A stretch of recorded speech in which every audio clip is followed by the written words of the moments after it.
예, 오늘 수요 예배 오신 여러분들을 환영합니다. 오늘 말씀이 앞에 있는데요. 함께 한번 읽으시겠습니다. 시작.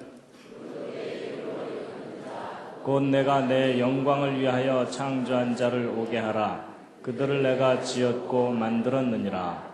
나 여호와가 말하노라. 너희는 나의 증인, 나의 종으로 택함을 입었나니 이는 너희로 나를 알고 믿으며 내가 그인 줄 깨닫게 하려 함이라. 나의 전에 지음을 받은 신이 없었느니라. 나의 후에도 없으리라. 여기 말씀에 너희는 나의 증인 이렇게 되어 있는데, 증인은 증거를 가지고 있는 사람들을 증인이라고 합니다. 또는 증거를 알고 있는 사람들을 증인이라고 합니다. 이제 오늘 그 성경에 대한 또 다른 이제 증거를 이제 말씀드리려고 합니다.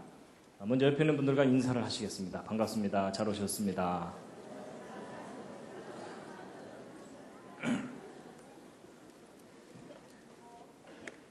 예, 오늘 오신 여러분들을 환영합니다. 오늘도 제가 환영의 뜻으로 꽃을 준비했습니다. 예, 컴퓨터에 넣어놔서 시들지도 않습니다. 예, 오늘은 네 번째 이야기, 기적과 영혼, 과학, 기적, 영혼. 성경에 나오는 그 기적 그리고 영혼에 관해서 우리가 어떻게 이해해야 하는가에 대해서 말씀드리려고 합니다. 제가 이제 이 과학이 무엇이길래 이렇게 써놨는데요. 이제 왜 써놨냐면요. 여러분 예를 들어 오늘날 밤에 TV 토론 프로그램에서 어떤 주제를 가지고 아주 유명한 과학자와 아주 유명한 성직자, 뭐 예를 들면 목사님 이렇게 나오셔서 그 주제를 갖고 토론을 하면 일반 시청자들이 누구의 말을 더 믿을까요? 그렇게 대답하시면 목사님들께서 섭섭해하지 않으실까요? 예. 근데 이제 지금 현재 현상이 좀 그렇습니다. 그렇죠? 과학자들의 말을 좀 더 믿는 경향이 있습니다. 근데 왜 그렇죠? 이유가 있을 텐데요. 예, 보통 일반 사람들의 생각에는 과학자들은 뭔가 증거를 갖고 얘기한다. 그리고 또 과학자들은 뭔가 객관적으로 얘기해준다. 이런 게 있습니다. 그럼 목사님들은 안 그러신가요? 근데 일반 사람들에는 이런 선입견이 있습니다. 목사님들은 일단 우긴다. 뭐 이런 게 있습니다. 뭐 그렇다는 얘기가 아니라 사람들의 생각이 그렇다는 겁니다. 이제 무슨 얘기냐면 사실 목사님들은 결론이 항상 고정되어 있습니다. 하나님은 반드시 계셔야 되고 성경은 반드시 진리여야 됩니다. 그걸 부인하는 목사님이나 이런 분들은 안 계십니다. 그렇죠? 예, 그러니까 일반 시청자들이 생각하기에는 목사님들은 뭔가 객관적으로 얘기해 주기보다는 뭔가 주관적인 선입견을 갖고 얘기한다. 이런 생각이 있다는 겁니다. 반드시 그렇다는 얘기가 아닙니다. 일반 사람들의 경향이 그렇다는 겁니다. 그런데 그런 만큼 오늘날 과학자들의 영향력이 큰 시대가 됐습니다. 그래서 과학자들이 하는 말은 거의 무비판적으로 믿습니다. 최근의 사건 빼고는요. 근데 이번에 그 황우석 교수님 그 사건이 어찌 보면 잘 터졌습니다. 왜냐하면 과학자들에 대한 무조건적인 신뢰가 별로 바람직한 게 아니구나라는 그런 교훈을 얻었기 때문에 오히려 잘된 것인지도 모릅니다. 어떤 편견을 깨트릴 수 있는. 근데 이제 오늘날 어쨌든 과학의 영향력이 아주 큰 시대이기 때문에 과학에 대해서 잘 모르면 과학자들이 하는 일을 무조건 믿어야 됩니다. 그렇죠? 그래서 이제 오늘 제가 이제 앞부분에서는 과학이 무엇인지에 대해서 생각을 좀 정리를 해드리고 그 다음에 이제 그런 정리된 과학에 대한 생각을 가지고 기적, 영혼에 대해서도 이제 설명을 드리려고 합니다. 여러분, 이것은 저의 미래의 모습이 아닙니다. 예. 여러분, 보통 그 진화론과 창조론 문제를 얘기할 때, 객관성을 갖고 엄밀하게 이야기하기가 쉽지가 않습니다. 그렇죠? 예. 그래서 이제 기독교인들은 무조건 창조가 옳아야 되고, 또 일반 사람들은 무조건 진화가 옳아야 되고 이렇게 되죠. 그래서 이제 오늘 이 시간에는요, 여러분들이 믿음은 좀 내려놓으시고요, 어느 쪽이 더 옳으냐 하는 걸 좀 이야기하려고 합니다. 근데 일반 사람들이 어느 것이 더 옳으냐라는 걸 얘기할 때 따지는 게 뭐냐면 과학적인 합리성을 따집니다. 그래서 이제 어느 쪽이 이제 그 더 과학적이냐 하는 건데요. 제가 이제 대학에서 이 창조 진화 이런 문제에 대해서 이제 교양 강의를 하고 있는데 한 학기 끝나고 나서 채점할 때 약간 착잡한 마음이 드는 게 뭐냐면 기독교인 학생들이 오히려 논리가 부족합니다. 믿지 않는 학생들이 오히려 논리정연하게 뭔가를 막 얘기하려고 애를 쓰고 있고, 기독교인 학생들 답안지를 채점하다 보면 대략 요점이 이겁니다. 지는 잘 모르지만 믿어요. 뭐 이겁니다. 그래서 어떤 합리적인 이 답안지를 쓰기보다는 일단 믿는다는 것에 초점을 맞춰서 막 믿음을 드러내는 그런 답안지를 쓰는데, 제가 그런 답안지에는 점수를 안 줍니다. 예. 그러니까 믿는 것도 중요하지만 그 믿음에 대한 타당한 변증이 있어야 되거든요. 근데 이제 그게 기독교인들에게 약합니다. 그게 이제 왜 그러냐면 오랫동안 기독교가 묻지마 신앙을 강조했기 때문에, 따지고 믿으면 믿음이 아니다 이런 교육을 받았기 때문에 그런 경향이 있습니다.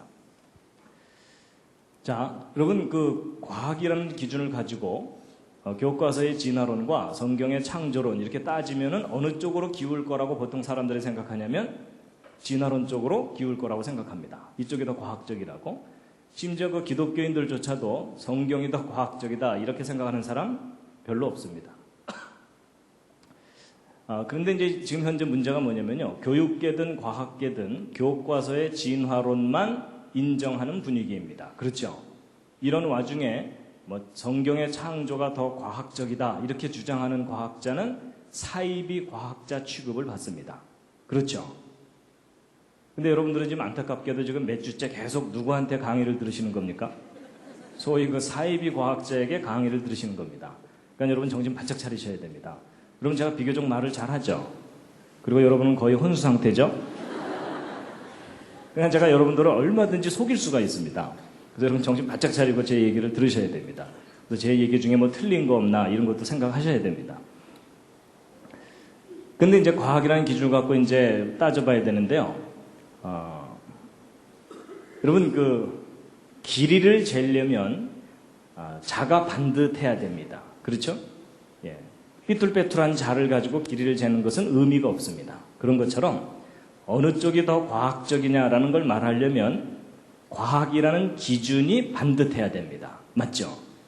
자기가 잘못된 과학에 대한 개념을 갖고서 이게 더 과학적이다, 저게 더 과학적이다 이렇게 말하는 건 의미가 없습니다. 그래서 이제 과학이라는 기준을 우리가 좀 분명하게 할 텐데요. 여러분 그 제가 말하는 과학은 자연과학입니다. 요즘 이제 과학이라는 용어가 사람들에게 상당히 설득력이 있기 때문에 뭐 인문과학, 사회과학 이러면서 뒤에 과학자를 많이 붙여왔는데, 저는 물질 세계에 대한 자연과학이라는 용어로 과학이라는 용어를 쓸 겁니다. 근데 여러분 오늘날 그렇게 과학 그러는데 과학이 뭐죠? 옆에 있는 분과 한번 상의해 보시기 바랍니다. 과학이 뭐죠? 갑자기 너무 뜬금없는 질문을 했죠? 예, 과학이 뭡니까? 그랬더니 어떤 분이 침대요 뭐 이러시더라고요. 사실 과학이 뭐냐고 이렇게 물어보면 대부분의 과학자들도 과학이 뭐라고 단정해서 말하기가 쉽지가 않을 정도로 과학을 정의하는 일이 좀 어렵습니다. 그런데 여러분 그 사람이 어떤 사물이나 개념을 인식할 때 종합적 인식이 있고 분석적 인식이 있는데, 동양 사람들은 어느 쪽 인식이 강하겠습니까? 네, 종합적 인식이 강합니다. 이 서양 사람들은 분석적 인식이 발달되어 있고요. 그래서 오히려 서양 사람들이 더 체계적으로 과학을 잘 발전시켰는데, 여러분 사과가 뭐냐라는 것에 대해서도요, 사과가 둥글고 빨갛고 맛이 시고 이렇게 차근차근 조목조목 나눠서 이야기를 하면 듣는 사람들이 훨씬 쉽게 이해를 할 수가 있습니다. 그런 것처럼 과학이 뭐냐라는 것도 우리가 좀 분석적으로 좀 따져보면 과학이 뭔지를 정리하는 일이 그렇게 어려운 일이 아닙니다. 여러분 첫 번째, 여러분 과학은 누가 하는 겁니까?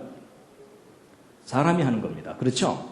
요즘 우리 집 개가 논문 쓰느라고 바빠 이런 얘기 안 하잖아요. 그렇죠? 예, 그래서 사람들만의 착각인지 모르지만 사람이 과학을 하는데, 근데 그것도 조건이 붙습니다. 제정신을 가진 사람이 해야 됩니다. 그렇죠? 여기서 이제 지식의 질서를 가진 사람들이 과학을 연구하고, 또 과학은 무엇을 대상으로 하는 거냐면 우주를 대상으로 하는 건데요. 여기에 현재의 물리적 우주라는 제한 조건이 붙습니다. 왜냐하면 과학자들은 과거나 미래를 직접 볼 수가 없습니다. 그래서 항상 현재를 대상으로 관찰하고 연구합니다. 그리고 비물리적인 것, 예를 들어 마음 같은 것은 과학이 직접 다루지를 못합니다. 그럼 어떤 사람들이 마음이 무겁다 그러는데 그래서 몇 톤, 그렇죠?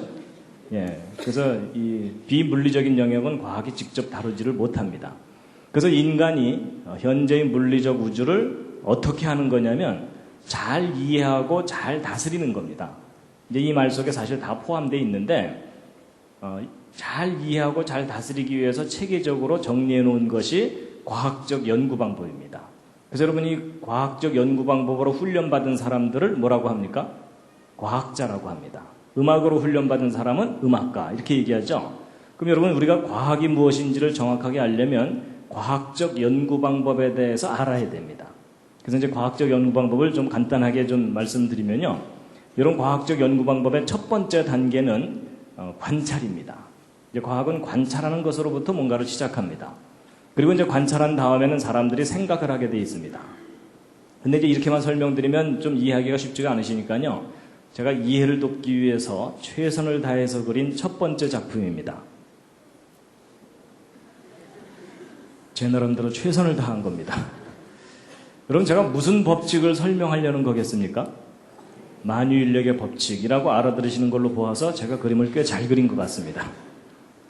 이런 사과나무에서 사과가 떨어지는 걸 보고서 뉴턴이 만유인력의 법칙을 발견했다. 이런 말이 있죠? 자, 그럼 이제 이걸 보시면서 정리를 해보시면요. 이런 과학적 연구의 첫 단계가 뭐라 그랬죠? 관찰이라 그랬죠? 그래서 이제 사과나무에서 사과가 떨어지는 걸 관찰을 한 거예요. 근데 두 번째 단계가 뭐라 그랬죠? 생각이라 그랬죠? 근데 이제 두 번째 단계인 생각이 참 중요합니다. 여러분 보통 사람들은 이거 떨어지는 걸 보면 무슨 생각할까요? 예, 먼저 가서 주워 먹어야지. 이런 생각이 강하게 드시는 분들은 가능한 한 과학계로 오지 마시기 바랍니다. 괜히 와서 속썩이지 마시고 딴 데 가서 열심히 살아주시기 바랍니다. 예, 하나라도 내다 팔아야 되겠다. 장사하시기 바랍니다. 경영, 경제 쪽으로 가주시고요. 노래가 나온다. 음악 하시면 되고 그림을 그리고 싶다. 이러면 미술 쪽으로 가시면 됩니다. 이런 과학자들은 이거 떨어지는 걸 보면 무슨 생각을 할까요? 저게 왜 떨어질까? 이걸 생각하는 겁니다. 바로 그 점이 중요합니다. 왜 그럴까? 하는 건데요. 여러분, 왜라는 걸 생각하는 이유가 뭐냐면, 인과율이라는 걸 믿기 때문에 그렇습니다. 저 인과율이 뭐냐면, 어떤 결과에는 반드시 원인이 있다. 이겁니다. 지금 제가 강의 시작하자마자 기절하신 분들은 원인이 있는 겁니다. 그렇죠? 예, 오늘 하루 너무 피곤하셨거나 아니면 문과거나. 그래서 여러분 과학적이라는 말을 다른 말로 대치한다면 가장 어울리는 말이 뭐냐면 저 인과율입니다. 그래서 그 사람 참 과학적이다라는 말은 그 사람은 원인과 결과를 명확하게 하려는 사람이다 라는 말하고 통합니다. 이해가 되시죠? 예. 그래서 바로 이 원인과 결과의 관계를 명확하게 하기 위해서 과학자들이 뭐 실험도 하고 뭐 밤도 새고 뭐 이러면서 뭔가를 밝혀내는 겁니다. 그 다음에 이제 세 번째 단계가 뭐냐면요. 이제 세 번째 단계는 과학자들이 자기가 연구한 결과를 표현하는 단계가 세 번째 단계입니다. 여러분 어떤 과학자가 평생 연구했는데 한마디도 안 하고 죽었다. 그럼 그 사람이 뭘 했는지 어떻게 알겠습니까? 그렇죠? 그래서 이제 과학자들이 자기가 연구한 결과를 세 번째는 표현을 하는데, 근데 과학자들이 표현하는 거에 대해서 여러분 이제 조심하셔야 됩니다. 이런 과학자들이 자기들이 연구한 결과를 표현할 때 크게 두 가지로 나눠서 표현합니다. 하나는 법칙이고 하나는 이론입니다. 근데 여러분 평소에 사시면서 법칙이 뭔지 이론이 뭔지 구별 안 하시죠? 근데 이제 오늘은 좀 구별을 하셔야 되는데요. 여러분 과학에 법칙이라는 게 있습니다. 여러분 혹시 과학의 법칙 중에 뭐 떠오르는 거 있으십니까? 과학의 법칙 중에 무슨 법칙 있죠? 질량 보존의 법칙, 또 만유인력의 법칙, 또 관성의 법칙, 또 지금 방언이 계속 나오고 있습니다. 또 거기까지가 한계죠? 예. 예, 과학의 법칙이 있고요. 근데 어떤 분들은 이제 과학의 법칙 그러면요, 머피의 법칙 뭐 이러는데 그건 아닙니다. 예, 그건 과학의 법칙이 아닙니다. 그 다음에 여러분, 과학에는 이론이라는 게 있습니다. 이론 중에 혹시 뭐 떠오르는 거 있으십니까? 진화론, 또 상대성 이론. 예, 그건 내용은 잘 몰라도 사람들이 제목은 알고 있습니다. 그 다음에 또 뭐 양자론, 그리고 한계적. 그렇죠? 예. 근데 이제 보세요. 여러분, 과학에서 어떤 건 법칙이라고 하고 어떤 건 이론이라고 하거든요. 그래서 예를 들어 만유인력의 법칙 이렇게 얘기하지 만유인력의 이론 이렇게 얘기 안 합니다. 그리고 이제 널리 알려진 것 중에 하나가 이제 빅뱅 이론이 있잖아요. 이 우주가 맨 처음에 뻥 터지면서 시작됐던 빅뱅 이론. 근데 그 빅뱅 이론은 빅뱅 이론 이렇게 얘기하지 빅뱅의 법칙 이렇게 얘기 안 합니다. 그러면 그렇게 구별한다는 것은 무슨 기준이 있으니까 구별하겠죠.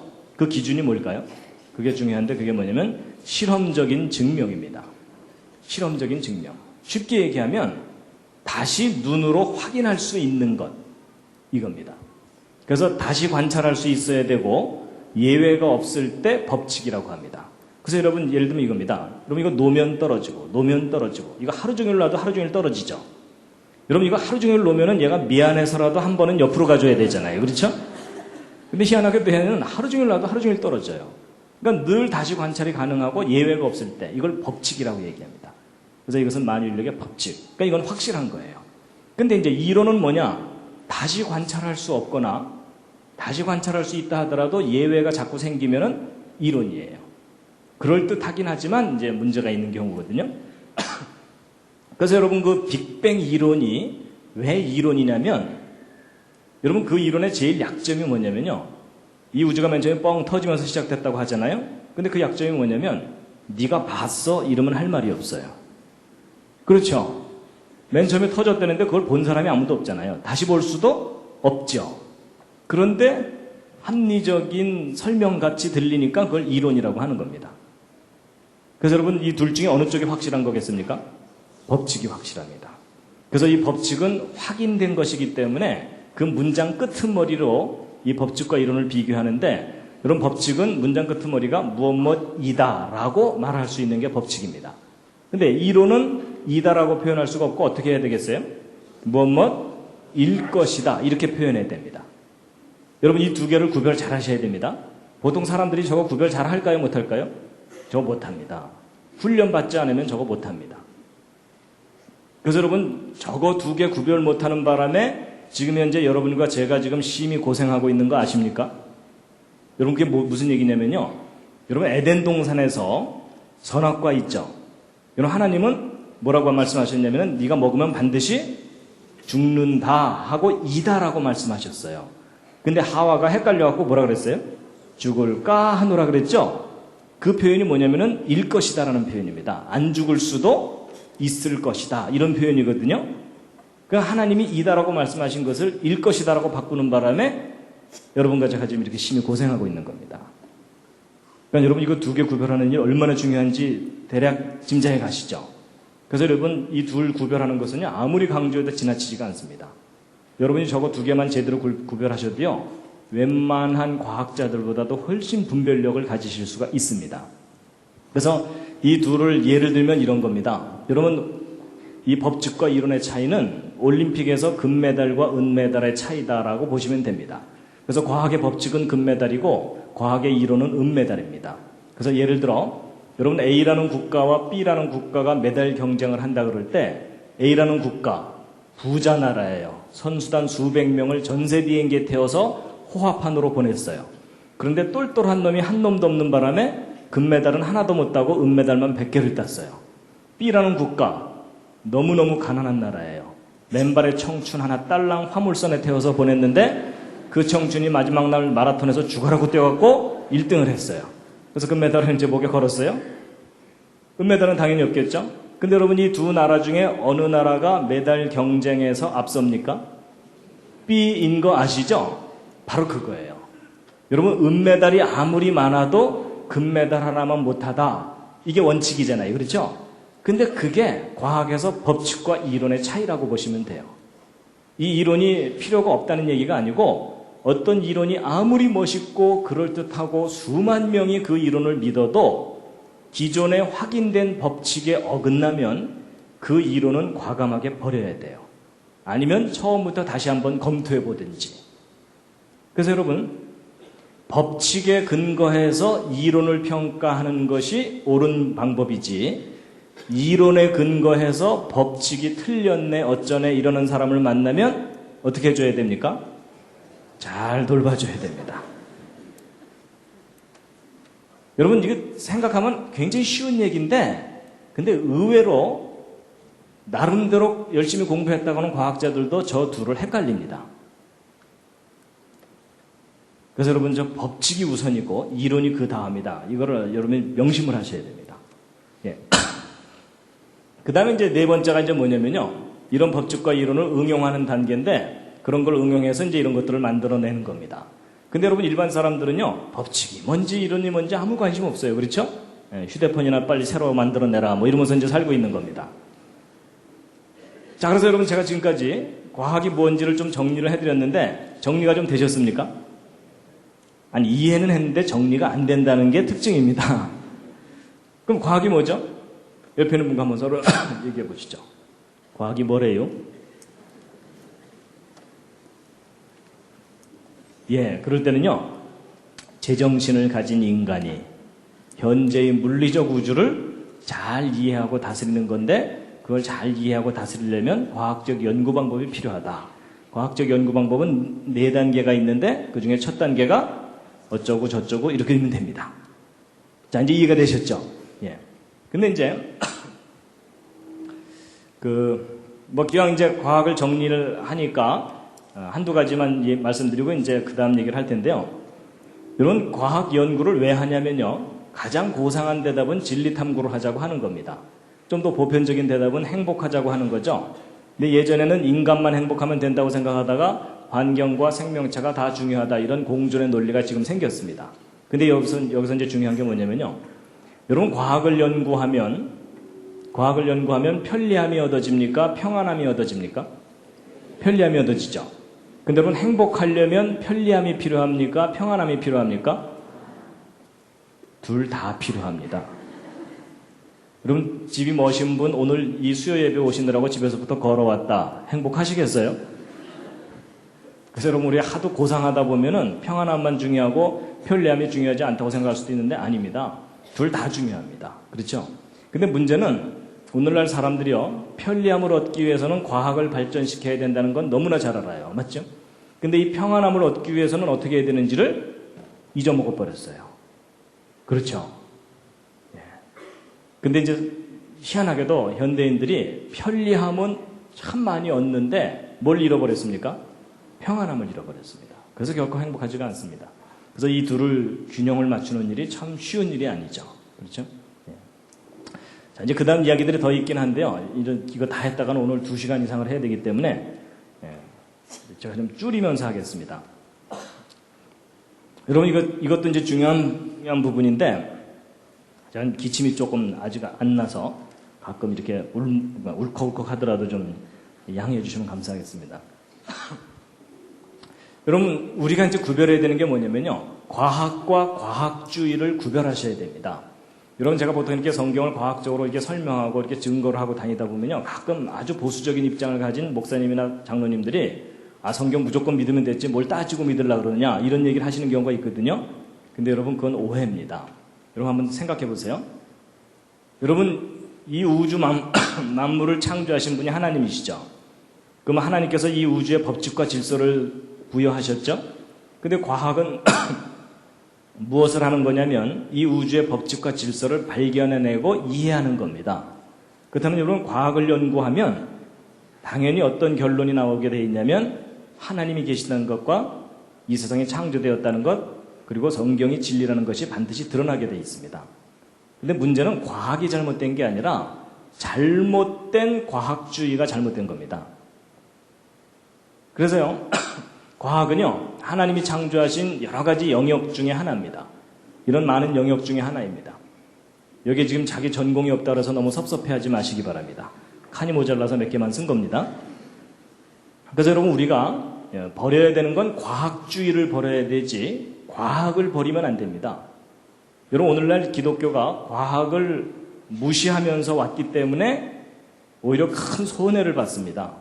학교에서 진화론을 과학인 것처럼 가르치는 것에 대해서 교회가 지금 아무 말도 못하고 있습니다. 니네들이 뭘 아냐 이러면은 별로 할 말이 없어요. 그렇죠? 예. 그래서 여러분 과학이라는 엔진을 떼어놓고서 신앙을 가져서는 안 됩니다. 신앙의 기초가 과학이어야 될지도 모릅니다. 자, 이제 제가 좀 지루하지만 앞부분에 이렇게 쭉 그 과학에 대해서 정리를 했는데요.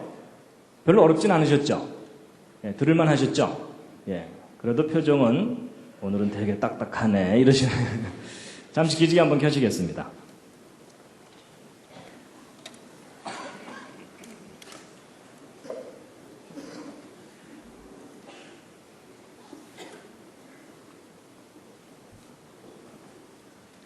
예, 지난주에는 인생 계획이 없던 지질학 공부를 하셨습니다. 예, 근데 이제 오늘은 또 뭐 과학이 뭐 이거 궁저렇군 지금 얘기를 해서 좀 딱딱하다고 느끼실지도 모르는데요. 이제 제가 이제 좀 이따 기적, 영혼 이런 걸 얘기하려면 과학을 정리를 해야만 그게 설명이 가능합니다. 그래서 이제 할 수 없이 제가 이렇게 말씀을 드린 거고요. 자, 근데 이제 보세요. 이제 과학이 무엇인지를 이렇게 좀 정리를 해놓고 나면 과학의 한계가 보입니다. 여러분, 보통 많은 사람들이 과학의 한계를 정확하게 모르기 때문에 미신, 맹신, 불신 이런 걸 가지고 있습니다. 그래서 여러분 보세요. 아까 그 과학적 연구 단계가 4단계가 있다고 그랬죠? 그럼 이 4단계를 잘 보시면 과학의 한계가 보입니다. 자, 첫 번째가 뭐냐면요. 과학적 연구의 첫 단계가 관찰이죠. 이걸 뒤집어서 얘기하면 관찰할 수 없는 것은 과학이 확실한 결론을 낼 수가 없다는 얘기입니다. 그래서 예를 들면 이제 이런 겁니다. 그게 이제 첫 번째 관찰의 한계인데요. 그럼 과학은요, 시간, 공간, 물질, 이것은 너무나 정확하게 잘 측정합니다. 그래서 뭐 1억 분의 1초, 1조 분의 1g, 이런 것까지 막 과학자들이 다 측정을 해요. 그런데 과학이 못하는 게 뭐냐면요. 과학자들이 못하는 게 뭐냐면은 이 비물리적인 영역에 대해서는 과학자들이 어쩌지를 못해요. 예를 들면 이제 마음입니다. 마음. 오늘 여기 오신 분들은 다 마음을 가지고 계십니까? 옆에 있는 분 한번 살짝 보시죠. 마음이 보이세요? 시커매요? 근데 정말 마음 가지고 계세요? 혹시 마음이 없으신 분? 나 마음이 없다. 그런 분은 안 계시죠? 다 마음이 있으시죠? 좋아요. 마음이 있다고 우기시니까. 그러면 여러분의 마음이 여러분 몸 안에 있습니까? 몸 바깥에 있습니까? 몸 안에? 예, 좋아요. 그러면 그렇게 큰 몸도 아니니까 각자 자기 마음이 있는 곳을 한번 가리켜 보세요. 여러분 마음은 어디에 있습니까? 지금 뭐 여기 지금. 근데 마음 가지고 계십니까? 정말요? 어디요? 보이지 않는다고요? 대충 피하시는 거 아닌가요? 근데 여러분 사실 마음이 어디냐고 물어보면 대답하기 곤란하죠? 사실은 제 질문이 틀린 질문입니다. 마음은 위치가 있지를 않습니다. 여러분 위치라는 것은 공간적인 개념이잖아요. 그렇죠? 근데 마음은 다른 차원이에요. 그래서 마음은 위치가 없어요. 제 질문이 틀린 겁니다. 뭐 어떤 분들은 뭐 심장 옆에 몇 센치 뭐 이러는데 그거 아닙니다. 근데 제가 어디서 마음이 없으신 분 그랬더니 어떤 분이 손을 드시더라고요. 이상하죠? 그래서 왜 그러시냐고 그랬더니 어떤 매력적인 사람한테 마음을 뺏겼대요.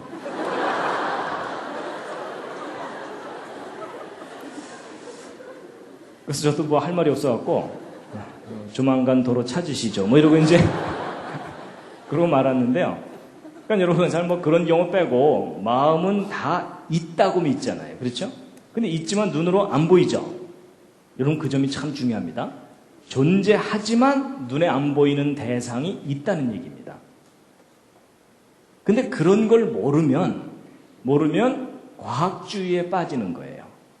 예를 들면 그게 이거예요. 사람들한테 하나님 믿으십시오. 그러면 사람들의 1차적인 반응이 뭐예요? 보여줘봐, 믿게, 뭐 이러죠. 여러분 보여줘봐, 믿게 라고 말하는 그 말에 어떤 생각이 들어있는 거예요? 과학주의적인 생각이 들어있는 거예요. 눈으로 볼 수 있는 것만 존재한다고 믿겠다라는 입장이잖아요. 그렇죠? 여러분, 그런 걸 과학주의라고 얘기해요. 근데 그 과학주의는 결코 틀린 생각이에요. 맞죠? 그럼 그 사람은 마음도 봐야 믿겠네요. 그렇죠? 그럼 그 사람, 내가 너를 사랑한다니까 이러면은 보여줘봐 뭐 이럴 거 아니에요. 그렇죠? 그래서 여러분, 이 과학은 관찰할 수 있는 범위 내에서만 무언가를 한다는 걸 모르면 뭐든지 다 관찰해야 된다고 생각하는 그런 걸 과학주의라고 얘기하는 겁니다. 이해가 되시죠? 예. 그러니까 그런 분들을 만나면 어떻게 해야 돼요? 잘 돌봐드려야 됩니다. 예. 과학의 한계를 모르는 사람이거든요. 그 다음에 이제 그래서 마음은 심리학이라는 영역에서 따로 다루고요. 물론 이제 과학이 좀 도움을 주기는 합니다. 그 다음에 이제 정신이라든지 영혼 이런 것도 있습니다. 여러분, 영혼. 영혼은 이제 좀 이따 제가 말씀드릴 거고요. 그 다음에 이제 과학의 또 다른 한계가 뭐냐면요. 여러분, 증명한 것만 이다라고 할 수 있다는 얘기죠. 그럼 증명할 수 없는 건 단정할 수 없다는 거예요. 그래서 여러분, 증명이라는 게 뭐냐면 다시 관찰할 수 있는 거잖아요. 다시 관찰할 수 없는 것은, 달리 얘기하면 한 번밖에 일어나지 않는 사건들은 과학이 단정을 못해요. 증명을 못한다는 얘기입니다. 그래서 예를 들면 그게 뭐냐면요. 역사입니다. 역사. 여러분, 예를 들면 거북선을 누가 만들었죠? 이순신 장군의 부하들이. 그렇죠? 뭐 그분이 직접 대패질 하셨겠어요? 그렇지만 이제 우리는 대표성을 갖고 이순신 장군이 거북선을 만들었다, 이렇게 이제 알고 있죠? 근데 여러분 보세요. 여러분, 이순신 장군이 거북선을 만들었다는 걸 여러분이 어떻게 그렇게 확신을 하세요? 직접 보셨어요? 안 봤죠? 근데 여러분이 어떻게 이렇게 확신을 하세요? 드라마에 나오니까.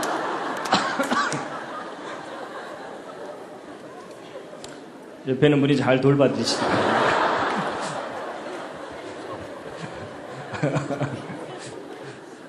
그럼 드라마에 나오면 다 믿어야 되나요? 이제 그건 아닌데, 여러분, 이순신 장군이 거북선을 만들었다는 건요, 여러분이 기록을 믿는 겁니다. 역사의 기록을 믿는 거지 사실을 확인하는 게 아니에요. 맞죠? 그래서 여러분, 역사는 믿음의 대상입니다. 믿음의 대상.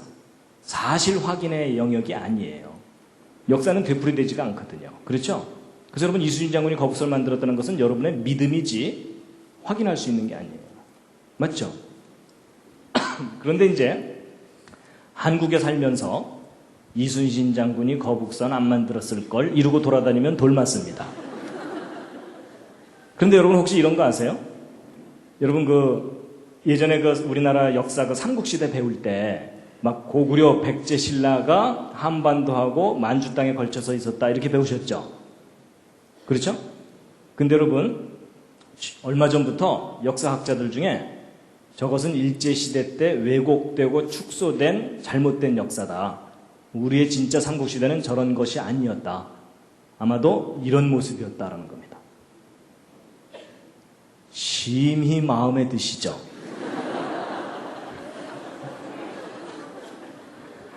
그렇죠?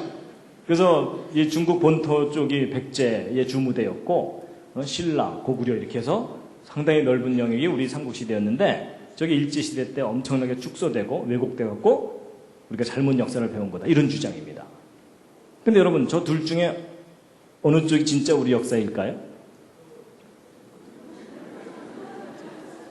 아마 이 오른쪽 이야기를 오늘 처음 듣는 분들은 야, 기분은 좋지만 황당하다, 이런 생각 드시죠? 근데 여러분, 이 오른쪽을 주장하는 사람들이 구체적인 근거들을 제시하거든요. 인터넷에도 요즘 볼 수 있어요. 근데 그런 걸 이렇게 하나 둘 읽다 보면요, 저 오른쪽 주장이 더 그럴듯해 보여요. 그럼 여러분, 저 둘 중에 어느 쪽이 진짜 우리 역사예요? 예, 여러분의 심정으로는 오른쪽입니다. 그렇죠? 근데 여러분의 지식으로는 왼쪽이죠? 근데 여러분, 저 둘 중에 어느 쪽이 사실인지는 직접 확인할 길이 없어요. 그래서 역사관이라는 게 뭐냐면 어떤 관점을 갖고 역사를 바라보느냐 하는 그런 입장이거든요. 그러니까 역사관은 우리가 가질 수 있지만 역사를 확인할 수는 없어요. 그렇죠? 둘 다 우기기 나름이에요. 그래서 여러분 역사는 결코 증명의 대상이 아니고 믿음의 대상입니다. 그런데 이제 이런 이례적인 사건이 연속적으로 일어나는 건 역사라 그러고요. 이 이례적인 사건이 딱 한 번만 일어나는 것을 기적이라고 합니다. 그게 기적이에요. 그래서 여러분, 진정한 기적은 증명할 수 있을까요? 없을까요? 진정한 기적은 증명할 수 없습니다. 그렇죠? 예. 그래서 여러분, 기적 증명해봐, 믿게 이러는 사람을 만나면 또 잘 돌봐줘야 돼요. 기적은 그 정의상 증명할 수 없는 걸 기적이라고 해요. 이해가 되시죠? 예. 그러니까 제가 오늘 기적을 증명해 드리려는 건 아닙니다. 기적에 대해서 설명을 드리는 겁니다. 그런데 이제 그 기적에 대해서 한 가지 우리가 알아야 될 게 있습니다. 여러분, 성경에 나오는 기적과 같은 그런 기록들은 과학적인 이야기입니까? 비과학적인 이야기입니까? 보통 사람들이 비과학적이라고 얘기하죠? 그리고 또 합리적이에요? 비합리적이에요? 비합리적이다 이렇게 생각하시죠? 그래서 여러분이 성경의 기적을 정확하게 이해를 못 하시는 겁니다. 여러분, 기적 중에도요, 과학적이고 합리적인 기적이 있습니다. 근데 그런 얘기 못 들어보셨죠? 제가 오늘 그 예를 알려드릴 텐데요. 제가 이제 그걸 설명드리기 위해서 최선을 다해서 그린 두 번째 작품입니다. 이번엔 좀 괜찮습니다. 예, 훨씬 나아졌죠? 예. 제목은 개미와 바퀴벌레와 메뚜기입니다. 그리고 이제 차원 얘기인데요.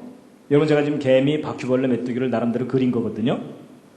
근데 여러분, 그 수학에서 그 차원 아시죠? 1차원, 2차원, 3차원. 여러분, 직선은 몇 차원입니까? 이게 1차원입니다. 1차원. 그 다음에 평면은 2차원. 그 다음에 공간은 3차원. 이제 그것만 이해하시면 됩니다. 여러분, 이 개미 1차원에 살고 있는 존재입니다. 그래서 이 개미는요, 선을 따라서만 평생 살고 선 바깥에 뭐가 있다는 걸 몰라요. 그냥 1차원에서만 살다가 끝나는 거예요. 그 다음에 이제 이 바퀴벌레는 방바닥만 돌아다니다 끝난다고 해보자고요. 공간이 있다는 걸 몰라요.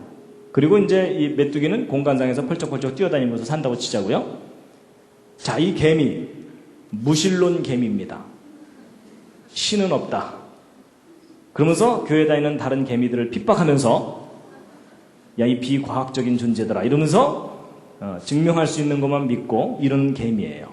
근데 이 개미가 나름대로 이제 소신을 갖고 잘 살고 있었는데 어느 날 뜻하지 않은 사건이 일어났습니다.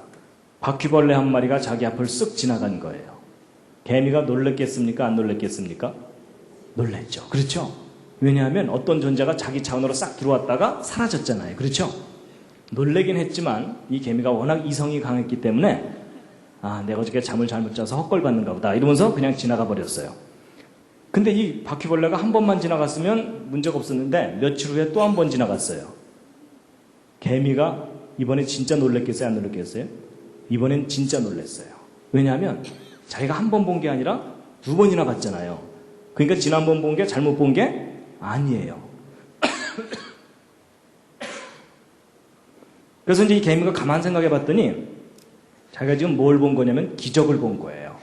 왜냐하면 여러분, 이 개미는요, A 지점에 존재하다가 B 지점으로 이동하려면 이 중간을 지나가야만 되죠.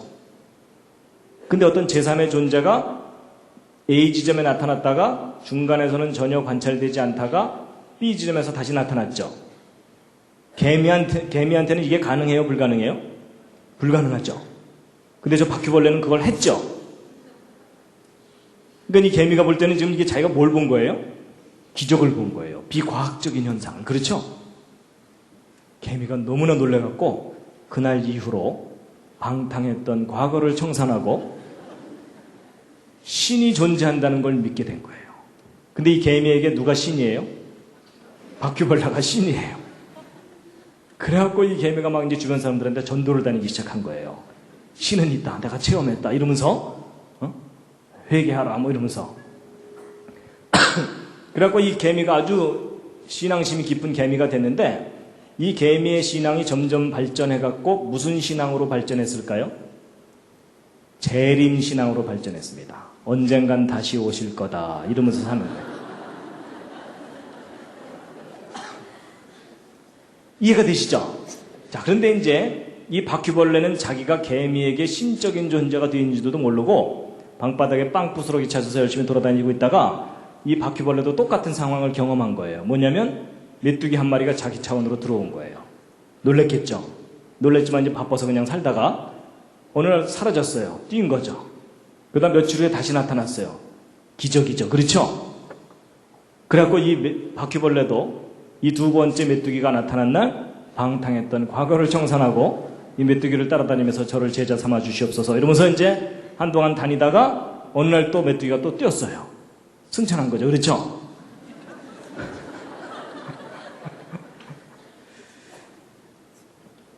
그래갖고 이 바퀴벌레도 점점점 신앙이 발전해서 무슨 신앙으로 발전했겠어요? 재림신앙으로. 언젠간 다시 오실 거다. 뭐 이렇게 되는 겁니다. 여러분 제가 상황 이해하셨죠? 자, 이제 정리를 해드리겠습니다. 여러분 이 메뚜기 입장에서 보면 이 개미가 바퀴벌레를 신으로 모시고 살고 있는 걸 보면 웃겨요, 안 웃겨요? 웃겨요. 그렇죠? 왜냐하면 이 메뚜기가 볼 때는 이거 다 그냥 상식적인 일이잖아요. 그렇죠? 근데 이 개미는 진지해요, 안 진지해요? 진지하다 못해 엄숙해요. 그렇죠? 그래서 이 개미는 그분의 이름을 함부로 부르지 말아라. 뭐 이러면서 그러니까 여러분 이 메뚜기가 볼 때는 모든 게 상식적이고 과학적인 일인데 이 개미가 볼 때는 다 비과학적이고 비상식적이고 다 기적이에요. 여러분 위 차원에서 아래 차원을 보면 다 그냥 상식이에요. 근데 아래 차원에서 위 차원을 볼 때는 다 기적이에요. 근데 제가 왜 이런 말씀을 드리냐면요. 여러분과 제가 이 개미나 바퀴벌레 같은 상황일 수 있다는 얘기입니다. 여러분과 저는 지금 현재 몇 차원을 살고 있냐면 3차원을 살고 있습니다. 그렇죠? 그래서 공간상에서는 얼마든지 휘젓고 살아요. 그렇죠? 네, 비행기 타고 왔다 갔다 하기도 하고 가끔 한 잔 들어가면 다 나와 뭐 이러면서 살잖아요. 그런데 여러분과 제가 뛰어넘지 못하는 차원이 적어도 하나 이상 있습니다. 우리가 잘 알고 있는 그 하나의 차원이 뭐냐면 시간이에요. 시간. 그래서 여러분과 저는요. 지금 현재 같은 시간에서 함께 살아가고 있습니다. 그렇죠? 그래서 여러분 지난주에 뵀으니까 이번 주에도 또 만났잖아요. 그렇죠? 여러분 중에 혹시 옆에 있는 사람이 밉다고 야, 너 좀 뒤로 좀 쳐져서 올래? 뭐 이럴 수가 없잖아요. 세상이 싫다고 나 먼저 갈게 이러면서 자기가 시간을 앞서갈 수도 없죠? 여러분과 저는 늘 같은 시간을 같이 가고 있어요. 근데 만약에 우리 차원을 뛰어넘는 어떤 존재가 우리 과거에도 나타났었다가 현재 나타나서 함께 지내다가 그러다가 나중에 다시 올게 이러면서 먼 훗날 다시 나타날 수도 있겠죠. 근데 우리가 그런 현상을 보면 다 뭐예요? 기적이에요. 그렇죠? 근데 그 위차원에서 보면은 뭐겠어요? 과학적이고 합리적인 일이라는 거죠. 근데 여러분 제가 지금 설명드린 이 내용이 성경에 똑같은 형태로 나와요. 어디에 나오냐면 여러분 요한복음 8장에 여러분 예수님께서 이스라엘 사람들하고 얘기하다가 이스라엘 사람들한테 돌 맞을 뻔한 적이 여러 번 있어요. 근데 그 중에 하나가 바로 이제 요 부분입니다. 함께 한번 읽어보시겠습니다. 시작.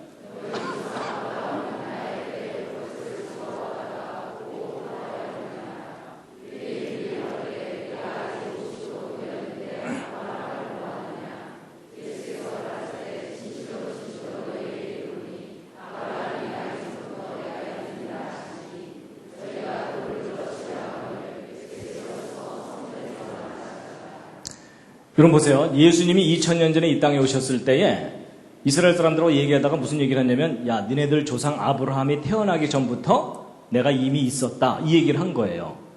그때는 이스라엘 사람들이 막 화가 머리끝까지 치밀어 갖고 돌을 들어서 예수를 쳐 죽이려고 했거든요. 근데 여러분 내가 니네들 조상 아브라함보다 먼저 있었다는 말이 그렇게 돌로 쳐 죽일 정도로 그렇게 심각한 말인가요? 그래요 안 그래요? 근데 별로 느낌이 안 오시죠? 네, 느낌이 안 오시는 이유는 저 말을 여러분이 아직 못 알아들어서 그러신 겁니다. 여러분 누군가가 여러분한테 내가 당신 할아버지 업어서 키웠어 이러면은 이제 느낌이 오시죠? 그 얘기예요. 여러분 예전에 시골에서는요 친구들끼리 막 놀다가 화나면은 상대방 아버지 이름을 막 부르는 거예요. 모욕하는 거잖아요. 그렇죠? 근데 그보다 더 심한 게 저거예요. 여러분 이스라엘 사람들 조상이 아브라함이잖아요. 근데 그 아브라함보다도 할아버지다 그 얘기를 하고 있는 거잖아요. 그렇죠? 그러니까 이스라엘 사람들이 막 화가 머리까지 치밀어 갖고 자기 조상을 모독한다 그래서 죽이려고 그러는 거예요. 이해가 되시죠? 상황이. 근데 여러분 예수님이 하신 말씀은 그 말이 아니고요. 예수님은 창조자이셨기 때문에 창조 때부터 계셨었고, 그렇죠? 그러다가 세월 지난 후에 지금 2000년 전에 이 땅에 오셔서 이스라엘 사람들과 좀 대화를 하고 계시는 거예요. 그러다가 예수님이 또 뭐라 그러세요? 너희가 나를 한동안은 또 못 볼 거다. 내 마지막 때가 되면 내가 다시 올 거다. 그러셨죠? 근데 이스라엘 사람들이, 현실을 살고 있는 이스라엘 사람들이 그 말이 이해가 돼야 하는데요. 그걸 이해를 못한 거예요. 조금 전에 이 개미가 바퀴벌레를 이해 못하듯이. 이해가 되시죠? 바로 이겁니다. 그러니까 여러분 이게 무슨 얘기냐면요. 내가 성경에 나오는 이 황당한 기적은 도저히 비과학적이라서 못 믿겠다라고 버티는 분들에게 아니다. 차원의 문제다라는 거예요. 우리보다 더 높은 차원이 있다면 충분히 가능한 일이다. 근데 여러분 성경을 읽고 성경을 믿다 보면 우리가 경험하는 이런 세상, 그 이상의 세상이 있다는 것을 성경이 우리에게 얘기합니다. 맞죠? 그래서 여러분 우리가 경험하는 것만이 전부다라고 생각하는 사람을 뭐라 그러냐면 닫힌 세계관을 갖고 살고 있다 이렇게 얘기합니다. 쉽게 얘기하면 우물안 개구리 뭐 이런 얘기입니다. 그런데 아니다. 우리가 경험하는 세상보다도 더 이상의 세상이 있다라는 것을 열린 세계관을 갖고 있다라고 얘기합니다. 근데 예수님은 이 땅에 오셔서 우리에게 무엇을 얘기하셨냐면 열린 세계관을 갖고 살아라라고 이 얘기를 하시는 겁니다. 그러니까 내가 지금 현재 경험하는 건 내에서 해결돼야 믿겠다고 하는 것도 과학주의입니다. 근데 성경은 그 과학을 뛰어넘는 이야기를 하고 있다는 겁니다. 이해가 되시죠? 그래서 여러분 성경에 나오는 기적은 황당하기 때문에 절대 못 믿겠다 이러는 분들에게 바로 이 비유를 좀 설명을 드리면 이해를 좀 하시더라고요. 그래서 이게 그 불후의 명작 개미와 바퀴벌레와 메뚜기입니다. 그래서 이 기적을 못 믿겠다고 하는 분들에게 어느 정도 설명하면 효과가 있으니까 앞으로 좀 사용해 보시기 바랍니다. 자, 잠시 기지개 한번 켜시고요. 옆에 있는 분 안마를 해드리도록 하겠습니다. 좌향좌 하셔서 옆에 있는 분 반갑습니다. 네.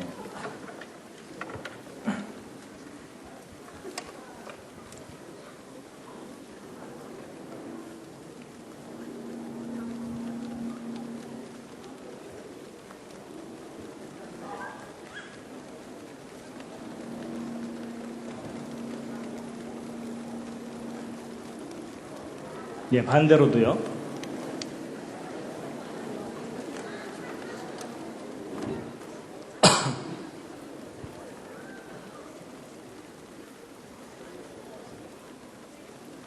대충 하시면 안 됩니다. 옆에 있는 분이 오케이 할 때까지입니다. 예, 혼자 계신 분들은 혼자서라도 좀 이렇게 좀 몸을 좀 풀어주시고요. 예.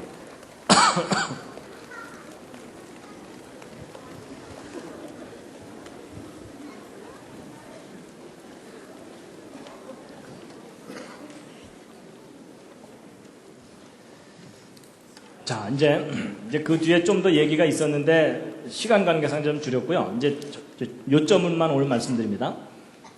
여러분 예수님의 기적, 이제 이걸 어떻게 합리적으로 이해할 수 있겠느냐 하는 건데요. 여러분 예수님이 무리를 걸어가시고 물로 포도주를 만드시고 이런 거 믿으십니까?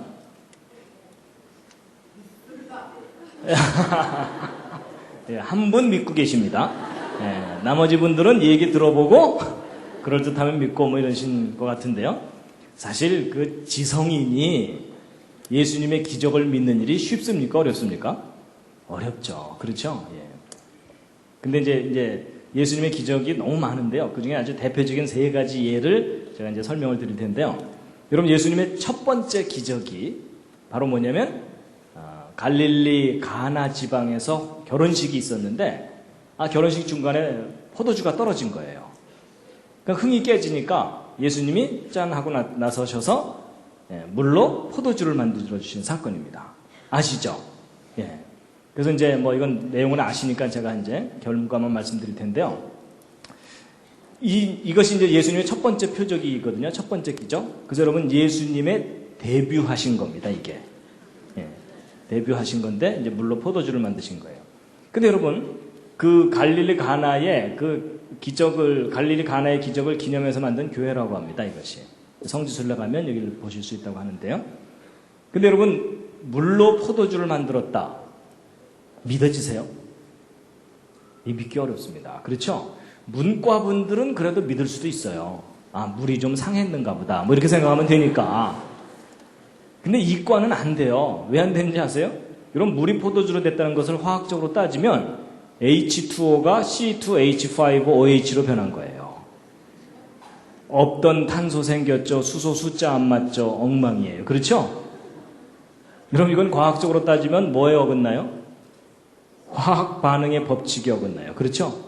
여러분 이론도 아니고 법칙이 어긋나는 거예요. 여러분 아까 법칙은 반드시 똑같은 결과가 나타나는 걸 법칙이라고 그랬잖아요. 그렇죠?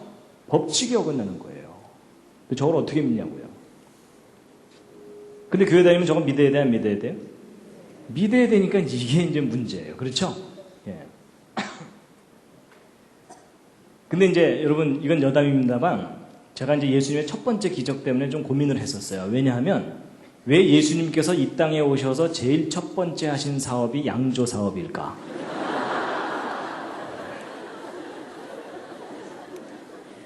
그게 좀 이상하더라고요. 저는 어렸을 때 교회 다니면 술 마시면 안 된다 이런 얘기를 하도 들어가지고 안 되는 줄 알았는데 놀랍게도 제가 믿는 예수님이 제일 첫 번째 하신 사업이 오히려 술을 만드신 거예요. 그것도 이미 잔치에 흥이 나가지고서 막 한참 취해 있는 사람들에게 술이 딱 떨어졌으면 기도하고 헤어집시다 이래야 되는데 오히려 더 좋은 술을 만들어 주신 거예요. 맞죠? 여러분 지구상에 있었던 제일 좋은 술이 뭐였겠어요? 이때 예수님 만드신 이 술이 제일 좋은 술이었어요. 맞죠? 그럼 그날 밤 이 사람들 어떻게 됐겠습니까? 잔뜩 취했겠죠. 왜냐면 세상에서 제일 좋은 술을 마셨으니까. 물론 이제 그 다음날 일어날 때 뒷골이 땡기거나 이러진 않았을 거예요. 그렇죠? 워낙 좋은 술이었기 때문에.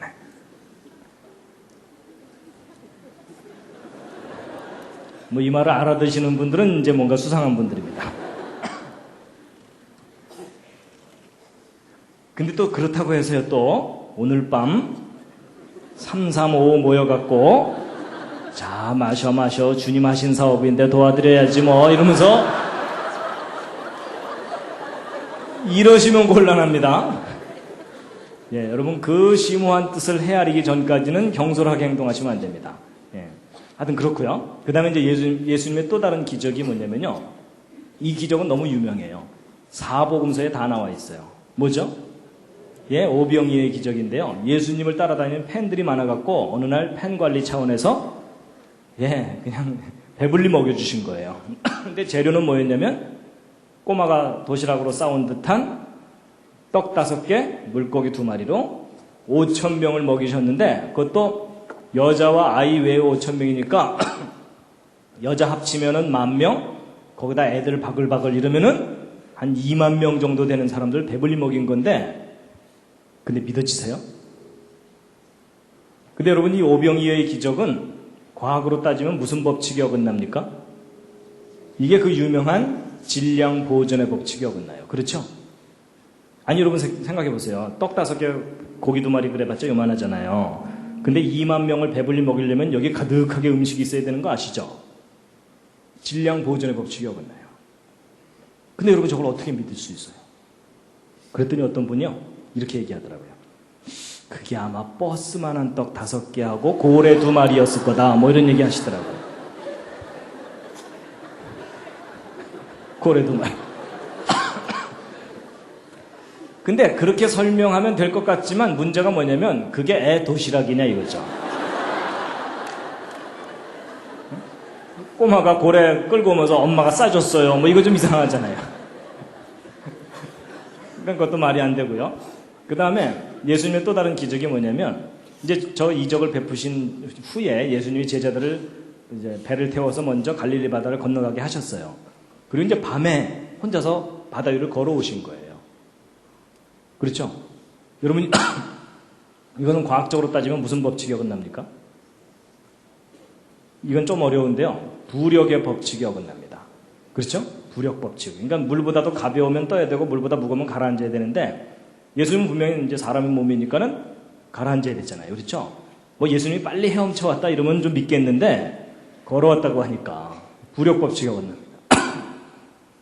그랬더니 또 어떤 분이 저걸 또 억지로 설명하려고 또 뭐라 그랬는지 아세요? 저게 왼발 빠지기 전에 오른발 뭐 이러면 된다.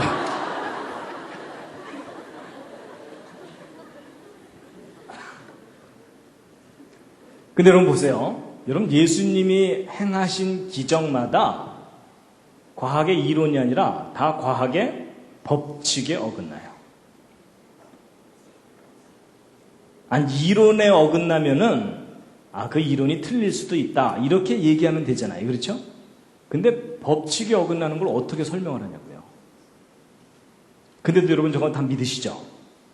근데 여러분은 믿는다고 치더라도 저는 그래도 과학을 공부했다고 하는 사람인데 과학자의 양심을 버리지 않고 예수님의 기적을 믿을 수 있는 방법 좀 알려주실래요? 저를 좀 설득해 주시죠. 삥 둘러서서 그냥 안수기도 하나요? 주여 이자가 믿게 하여 주시옵소서 이래야 되나요? 근데 이제 제가 요점만 말씀드리면 이겁니다. 여러분 어떤 것을 맨날 이쪽에서만 보다가 전혀 다른 반대편에서 보면은 전혀 다른 모습이 보이는 경우가 있죠. 바로 그겁니다. 여러분 제가 예전에는요, 저 과학의 법칙에 어긋나는 저런 황당한 건 내가 절대로 못 믿겠다 이렇게 생각했었거든요. 근데 지금은 생각이 바뀌었어요. 어느 날 입장을 바꿔보니까는 저 기적이 깨달아지더라고요. 뭐냐면 여러분 저는 과학을 공부했기 때문에 과학의 법칙이 뭔지를 압니다. 절대로 예외가 없는 게 법칙이거든요. 그 법칙을 인간이 벗어날 수가 없어요. 벗어날 수 없는데 만약에 이건 정말 만약인데 만약에 이 법칙에서 벗어날 수 있는 분이 있다면 누굴까요? 이 법칙을 정하신 분입니다. 제가 그 생각을 하게 됐어요. 그리고 나서 이 예수님의 기적을 들여다봤더니 뭐가 깨달아지는데 이분이 이 모든 법칙을 정하신 분이구나. 그게 보이는 거예요. 여러분 생각해 보세요. 여러분 예수님이 저런 기적을 베풀지 않고 착하게 살아라, 때리지 말아라 이런 아주 교훈적인 얘기만 하고 가셨다. 여러분 제가 예수를 믿어야 될 이유가 없어요. 여러분 제가 뭐 그렇게 잘생긴 사람 아니지만 지리산에서 10년, 계룡산에서 10년, 포함산에서 10년, 한 30년 면벽수도 하고 나오면요. 지금도 대충 말을 잘하는데 얼마나 말을 더 잘하겠어요. 그렇죠? 그러면 제가 세상 사람들을 현혹시킬 만한 그럴듯한 말을 얼마든지 해낼 수 있습니다. 예를 들면 산은 산이고 밥은 밥이로다 뭐 이런 거 있잖아요. 근데 여러분 제가 못하는 게 뭔지 아세요? 절대로 못하는 게 속임수는 쓸지 모르지만 절대로 못하는 게 뭐냐면 저 과학의 법칙에서 벗어나는 일이에요. 그렇다면 예수님께서 저 과학의 법칙에 벗어나는 일을 하셨다면 둘 중에 하나예요. 저 성경이 거짓이든지. 근데 만약에 저 성경의 기록이 옳다면 예수 그리스도가 누구이시라는 증거일까요? 예수 그리스도가 이 모든 법칙을 정하신 창조자이시라는 증거라는 겁니다. 제가 그 생각을 할 수 있게 됐어요. 여러분 만약에 성경에 우리가 이해할 만하고 증명할 수 있는 일만 성경에 기록되어 있다면 여러분이나 저나 예수를 믿어야 할 필요가 없어요. 맞죠? 근데 여러분 예수님께서 저런 기적을 행하신 이유가 뭘까요? 예수님이 창조자이시라는 것을 우리에게 보여주시는 거예요. 그냥 여러분 이런 거예요. 예전에는 이제 학교에 이제 크리스천 학생들이 학교에 가면 친구들이 핍박을 해요. 야, 예수가 무리를 걸었다고? 야, 너 그렇게 황당한 거 믿냐? 이러면은 그때 기독교 학생들은 아무 말도 못했어요. 그렇죠? 그냥 얼굴이 빨개져갖고 그날 저녁 교회 뒷자리에 앉아갖고 주여 뭐 이러면서 아무 소리 못했거든요. 근데 여러분 이걸 제대로만 깨달으면 그렇게 뭔가를 도전해올 때 뭐라고 대답할 수 있겠습니까? 야, 너는 이것 때문에 안 믿냐? 나는 이 기록 때문에 예수를 믿는다 라는 겁니다. 아니, 여러분 생각해 보세요. 예수님이 무리를 걷다가 빠지셨다. 그런 예수님을 여러분과 제가 왜 믿어요? 그렇죠? 예수님이 물에 빠지면서 베드로 나 좀 구해줘. 다음부터 이런 일 안 할게. 뭐 이러면은 아니 생각해 보세요. 제정신을 가진 사람이란 그런 예수님을 자기의 구원자로 어떻게 믿냐는 거죠. 맞죠? 그래서 제가 말씀드리는 요점이 뭐냐면요. 저는 하나님께 제가 과학을 공부했다는 걸 참 감사합니다. 왜냐하면 과학을 공부하고 났더니 법칙이 뭔지를 알게 됐거든요. 그 법칙은 절대로 뛰어넘을 수 없는 게 법칙이에요. 그렇죠? 근데 그 기준을 제가 명확하게 아니까 그 기준을 뛰어넘는 분이 누군지를 명확하게 알게 된 거예요. 그렇죠? 여러분, 예수님이 법칙에서 벗어나셨기 때문에 우리가 믿는 거예요. 여러분, 제가 처음에 말씀드릴 때 뭐라고 말씀드리냐면, 제가 처음 이제 강의 소개할 때, 첫 번째 강의 때, 제가 예수님의 기적을 증명은 못 해드립니다. 그렇지만 과학적인 원리로 이해하실 수 있도록 설명을 해드릴 수 있습니다. 이런 말을 드렸거든요. 제가 지금 설명을 드리는 겁니다. 그래서 여러분, 과학의 법칙 중에 가장 강력한 법칙이 있습니다. 생명에 관한 법칙이 있습니다. 그 법칙은 아무도 못 깨트려요. 예외가 없고. 무슨 법칙일까요? 예, 그게 뭐냐면 죽음의 법칙입니다. 그렇죠? 죽음의 법칙. 여러분, 성경에 나오는 기적은요, 보통 미러클이라고 표현되어 있지 않고요, 이적이라고 표현되어 있습니다. 사인이라고.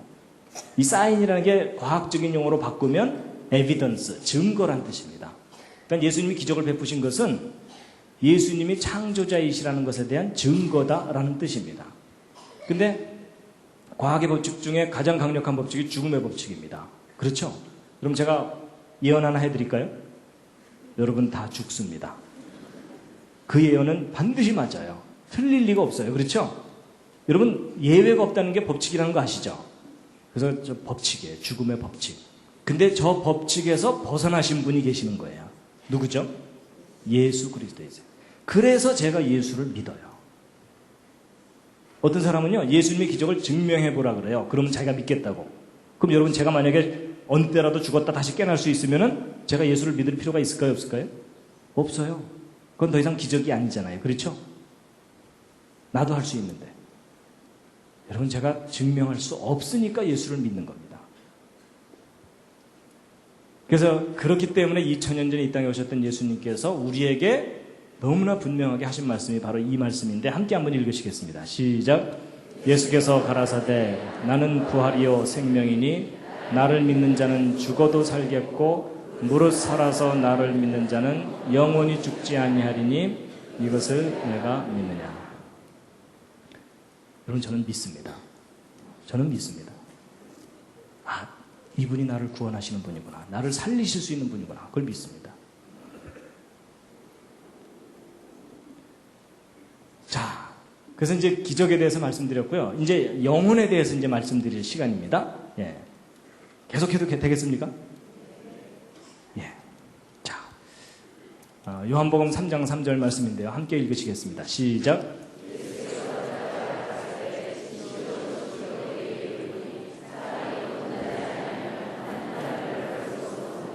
예, 사람이 두 번 태어나지 아니하면 하나님 나라를 볼 수 없다는 말은 천국을 못 간다는 겁니다. 그렇죠? 근데 여러분 저 말씀은요, 천국을 정말 가고 싶은 사람에게 해당되는 말씀입니다. 그죠? 가고 싶지 않은 사람한테는 천국 가자고 해도 안 가니까요. 그렇죠? 예. 근데 이제 여러분 이런 겁니다. 그 믿지 않던 사람이 예수 믿으면 구원을 받고 천국 갑니다. 이래갖고 이제 교회를 다녀요. 근데 교회를 다니다 보면 이상한 얘기를 또 하나 들어요. 그게 뭐냐면 바로 저거예요. 무슨 얘기냐면 당신 거듭나셨습니까? 이런 거예요. 그러면 헷갈려요. 그렇죠? 아니 예수 믿으면 천당 가는 줄 알았더니 뭐 하나가 더 있네 이러면서 그렇죠? 자, 여러분, 겉으로 대답 안 하셔도 됩니다. 마음으로 한번 대답해 보세요. 여러분, 거듭나셨습니까? 아니, 대답 안 하셔도 돼요. 근데 마음으로 한번 해보세요. 근데 여러분 보세요. 저도 이 질문 때문에 고민을 참 많이 했어요. 저 거듭난다는 게 정확하게 뭔지를 알아야 거듭났는지 아닌지를 대답하잖아요. 근데 여러분, 거듭난 게 뭔지를 여러분 정확하게 아세요? 이게 쉽지 않습니다. 그렇죠? 마음이 새로워지는 건가? 여러분, 마음이 새로워지는 게 거듭나는 거라면 저는 70번도 더 거듭났어요. 살다 보면 갑자기 기분 좋아질 때 있잖아요. 그렇죠? 그건 아니잖아요. 그렇죠? 그래서 이제 제가 이 거듭남에 대해서 저도 고민하다가, 아, 이게 거듭난다는 얘기구나 라는 것을 제가 나름대로 깨달은 게 있는데요. 여러분, 제가 지금부터 말씀드리는 것은 정답은 아닐 수도 있습니다. 그렇지만 여러분들의 생각에 도움은 되실 겁니다. 거듭남의 비밀입니다. 조직의 비밀을 이제 알려드리는 겁니다. 자, 이 거듭남에 관한 이야기가 나온 배경이 있는데요. 일단 함께 읽으시겠습니다. 시작.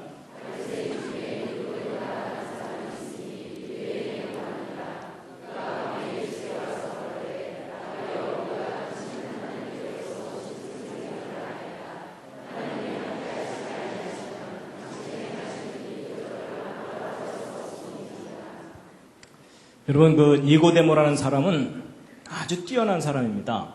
바리새인이라는 말은 종교적으로 거의 빈틈이 없는 사람이다 라고 말할 정도입니다.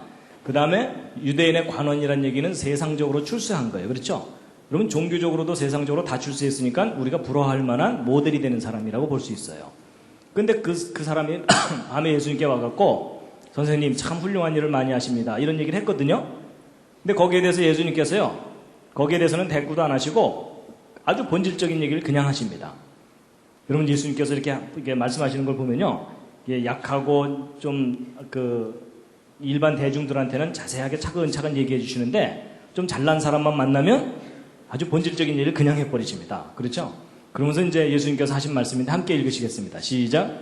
예수께서 대답하여 가라사대 진실로 진실로 내게 이르노니 사람이 거듭나지 아니하면 하나님 나라를 볼 수 없느니라. 니고데모가 가로되 사람이 늙으면 어떻게 날 수 있삼나이까? 두 번째 모태에 들어갔다가 날 수 있삼나이까? 여러분, 예수님께서 네가 두 번 태어나지 않으면 천국을 못 간다 이랬죠? 니고데모가 이제 천국은 가고 싶으니까. 그래갖고 니고데모가 말하기를 뭐라고 말했어요? 일단 니고데모가 알아들었습니까? 못 알아들었습니까? 못 알아들었어요. 그래서 뭐라 그랬냐면, 제가 어머니 뱃속을 다시 들어갔다 나와야 되나요? 이랬죠? 그랬더니 예수님께서 그거야 그러셨나요? 아니에요. 아니라 그러시면서 그 다음에 뭐라고 대답을 하시는데, 그 다음 대답이 알쏭달쏭이에요. 여러분들도 한번 읽어보세요. 시작.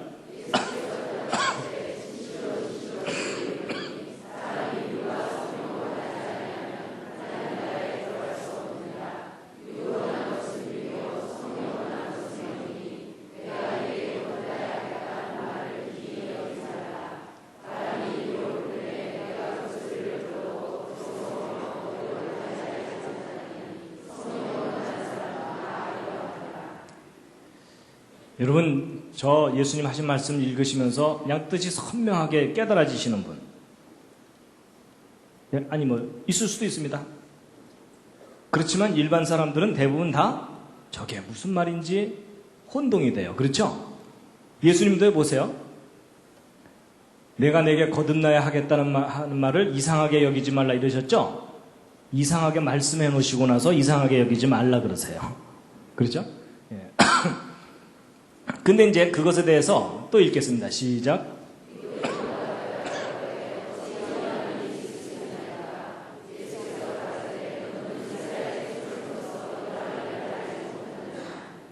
여러분, 니고데모가 또 알아들었습니까? 못 알아들었습니까? 또 못 알아들었죠? 여러분, 기뻐하시기 바랍니다. 니고데모 같은 사람이 못 알아들었으면 여러분과 제가 못 알아듣는 것 정상입니까? 비정상입니까? 지극히 정상입니다. 안심이 되시죠? 예. 못 알아듣는 게 당연합니다. 여러분, 상당히 뛰어난 사람이 못 알아들었는데. 근데 이제 문제는 예수님의 대답이 문제예요. 너 선생인데 그것도 모르냐 이러셨죠? 그럼 적어도 남을 가르치는 사람이라면 알아야 된다는 얘기죠. 그래서 이제 제가요, 야, 이건 알긴 알아야 되는 건가 보다 하고 이제 생각을 하게 됐는데요. 여러분, 제가 이제 아까 마음은 말씀드렸지만 영혼에 대해서는 말씀을 안 드리고 넘어갔었죠. 이제 영혼에 대해서 말씀드릴 텐데요. 자, 시편 19편 7절에 아주 중요한 말씀이 있습니다. 영혼이 무엇과 관계되어 있는지를 말씀하시는 건데 함께 읽으시겠습니다. 시작. 예, 여호와의 율법은 완전해서 영혼을 소송케 한다는데, 이게 말이 좀 어려운데, 소송케 한다는 말은 기절했던 것을 깨어나게 한다든지 죽은 것을 살아나게 하는 거예요. 그렇죠? 그러니까 사람의 영혼을 되살아나게 하는 게 뭐라고요? 율법이죠. 그럼 여러분, 일단 사람의 영혼이 무엇과 관계에 있다는 거냐면 율법과 관계에 있다는 얘기입니다. 그렇죠? 예. 자, 여러분, 이제 지금부터요, 옆에 앉은 분 마음을 읽는 방법을 알려드리겠습니다. 하지 말까요? 마음이 읽힐까봐 두려우시나요? 여러분, 사람의 마음이 눈에 안 보인다 그랬죠? 근데 사람의 마음을 읽을 수 있는 방법이 있습니다. 자, 알려드릴게요. 원칙대로만 하시면 됩니다. 첫 번째 원칙이 뭐냐면요, 차원이 같아야 돼요. 무슨 얘기냐? 여러분, 길이를 재려면 자로 재고 무게를 재려면 저울로 재죠. 여러분, 키 170cm, 몸무게 60kg, 이건 맞는 표현이지만 키 60kg, 몸무게 170cm, 이거 잘 돌봐줘야 됩니다. 그렇죠? 근데 여러분, 이거 굉장히 단순한 얘기 같지만 여기에 중요한 원리가 하나 있습니다. 뭐냐? 길이는 길이로 재고 무게는 무게로 잽니다. 그럼 여러분, 마음은 무엇으로 재겠어요? 마음으로 재는 게 첫 번째 원리입니다. 그래서 옆에 있는 사람 마음은 나의 무엇으로 알아요? 마음으로 아는 거지 눈으로 보는 게 아니에요. 자, 두 번째는 뭐냐면요, 질서가 있어야 돼요. 무슨 얘기냐? 여러분, 이 왼쪽 자 오른쪽 자 둘 다 자는 자인데 오른쪽 자가 심각하죠? 오른쪽 자에는 뭐가 없어요? 질서가 없어요. 그렇죠? 여러분, 질서가 있어야만 길이를 잴 수 있는 것처럼 내 마음에 질서가 있어야 다른 사람의 마음을 읽습니다. 무슨 얘기냐? 여러분, 내가 지금 화가 나서 씩씩거리고 있으면 옆에 있는 사람 마음이 읽혀요, 안 읽혀요? 옆에 있는 사람은 몰라요. 그렇죠? 그리고 여러분, 살다 보면 가끔 그런 경우 있잖아요. 나도 요즘 내 마음을 잘 모르겠어, 뭐 이런 경우 있죠? 여러분, 그게 무슨 얘기냐면 지금 내 마음의 질서가 무너져 있다, 그 얘기입니다. 그러니까 나 자신도 모르고 다른 사람 마음은 더더구나 헤아리지 못하고. 맞죠? 그래서 여러분, 심리 상담이라는 게 뭐냐면 마음의 질서가 무너지거나 틀려있는 사람들에게 대화를 하거나 만나면서 그 사람 마음의 질서를 잡아주는 거예요. 그렇죠? 그래서 여러분, 내가 마음이 차분하게 가라앉아 있으면 다른 사람의 마음이 하나둘 읽히기 시작해요. 그렇죠? 저 사람 좀 슬프구나, 지금 얼굴은 웃고 있지만 뭔가 근심이 있구나, 이런 걸 읽잖아요. 그렇죠? 예. 세 번째가 이제 중요합니다. 보통 여기까지는 일반적으로 잘 생각하는데 세 번째가 중요한데 그게 뭐냐면 표준 질서입니다. 표준. 여러분, 잘 보세요. 이 위에 자나 밑에 자나 둘 다 질서가 있는데 이 위쪽 자가 표준이면 밑에 자는 짝퉁이에요. 그렇죠? 여러분, 이 밑에 있는 자를 갖고 평생 길이를 재봤자 다 틀린다는 거 아시죠? 예를 들어 제가 이 앞에 앉은 분 얼굴 크기를 재야 되는데 이걸로 재야 되는데 여기 눈금이 없잖아요. 그래서 제가 이제 여기다 눈금을 딱 그리는 겁니다. 정확하게 세 칸을 정확하게 나눴어요. 근데 문제는 제가 여기다가 1m, 2m, 3m 이런 다음에 이 앞에 앉은 분 얼굴 크기를 재봤더니 3m가 넘어. 뭔가 잘못된 거 아시겠죠? 이게 무슨 얘기냐면 질서라고 다 질서가 아니라 표준 질서가 있다는 얘기입니다. 여러분, 제가 이 앞에 앉은 얼굴 크기를 제대로 재려면 이거 어떻게 해야 되냐면 제가 눈금을 매겨야 되는 게 아니에요. 어떻게 해야 되냐면 국제 표준자 있죠? 국제 표준 규격자에다가 딱 붙여놓고 눈금을 그대로 내려받아야 그때서야 이게 길이를 제대로 잴 수가 있어요. 맞죠? 그때서야 얘가 이제 잘하는 게 되는 거예요. 근데 여러분, 이 원리를 갖고 영혼에 적용시켜 보세요. 여러분, 옆에 앉은 분 영혼을 내가 인식하려면 나의 무엇으로 인식해야 되죠? 첫 번째가 영혼입니다. 그렇죠? 영혼. 근데 내 영혼에 뭐가 있어야 됩니까? 질서가 있어야 되죠? 근데 그 질서 중에서도 무슨 질서요? 표준 질서가 있어야 돼요. 여러분, 표준 질서란 말은 다른 말로 바꾸면 완전한 질서, 절대적인 질서예요. 그렇죠? 그럼 여러분 이 생각을 정리하고 난 다음에 시편 19편 7절을 다시 읽으면 눈에 탁 띄는 글자가 하나 있어요. 다시 한번 읽으시겠습니다. 시작. 여호와의 율법은 완전하여 영혼을 소성케 하고. 여호와의 율법이 어떻다고요? 완전하다는 게 저게 무슨 뜻일까요? 국제표준. 국제표준 정도가 아니라 우주의 표준이란 얘기입니다. 여러분, 영혼, 좀 쉽게 이해하면 이런 겁니다. 영어로는 스피릿, 소울 이렇게 얘기하죠. 여러분 혹시 해병대 스피릿 아십니까? 해병대. 여러분 해병대 스피릿을 한마디로 줄이면 뭐죠? 한 번 해병은 영원한 해병. 다 아시죠? 하도 여기저기 붙어 있으니까. 여러분 어떤 사람이 해병대에 들어가서 해병대에서 가르치는 교훈을 이게 너무 마음에 든다 그래서 그냥 평생 해병대를 외치면서 해병대에서 가르치는 것을 자기 삶의 기준으로 삼고 살면 그 사람은 무슨 스피릿을 갖고 사는 걸까요? 해병대 스피릿을 갖고 삽니다. 여러분 어떤 사람이 불교에 가가지고서 불교 경전을 교육받고서 그것이 자기 삶의 기준이 돼버리면은 그 사람은 무슨 스피릿을 갖고 살게 되죠? 불교적인 스피릿을 갖고 살게 되는 겁니다. 근데 어떤 사람이 성경을 교육받고 성경이 이게 절대적인 진리구나라고 그 질서를 자기 것으로 받아들이고 살면 그 사람은 무슨 스피릿을 갖고 살게 될까요? 성경적인 스피릿을 갖고 사는데 만약에 그 성경이 진리라면 진리의 스피릿을 갖고 삽니다. 그렇죠? 거룩한 스피릿을. 그럼 여러분 보세요. 불교인과 기독교인이 만나서 대화를 하면 스피릿이 통할까요? 안 통할까요?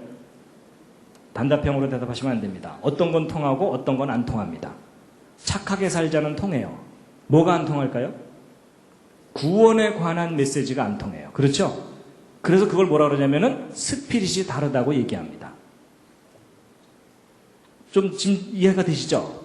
자, 그러면 이제 이걸 이제 아셨다면 이제 거듭남에 대해서 이제 다시 돌아와서 얘기합니다. 여러분, 거듭난다는 말은 두 번 태어난다는 말이거든요. 그럼 여러분, 첫 번째 태어나는 게 있으니까 두 번째 태어나는 게 있는 거죠. 그리고 둘 다 태어나는 것이 비슷하니까 태어난다고 표현했겠죠. 그럼 여러분 두 번째 태어나는 게 뭔지를 정확하게 알려면 첫 번째 태어나는 것을 연구해야 된다는 거 짐작하시겠죠. 자, 여러분과 저는 태어날 때 이 과정을 통해서 태어납니다. 기억나십니까? 그래서 아버지의 정자와 어머니의 난자가 결합이 돼서 이렇게 태어나도록 누가 설계하셨을까요? 하나님이 설계하셨어요. 그렇죠? 그래서 여러분 이런 식으로 태어나는 것이 바로 첫 번째 태어나는 겁니다. 초생이라고 하죠. 그렇죠? 자, 그럼 이제 이 부분을 다시 한번 좀 말씀드리면 이런 겁니다. 여러분 첫 번째 태어난 걸 우리가 알아야 되는데 첫 번째 태어날 때 아버지의 정자와 어머니의 난자인데 여러분 이 정자는요. 이 부분에 유전 정보가 있습니다. 제가 첫날 강의했던. 그리고 여기에 이제 에너지가 있고 꼬리가 이렇게 있어갖고 이 에너지를 이용해서 꼬리로 헤엄쳐서 여기 있는 유전 정보를 이 난자에게 전달하는 것이 최선의 임무입니다. 그렇죠? 근데 이 난자는요.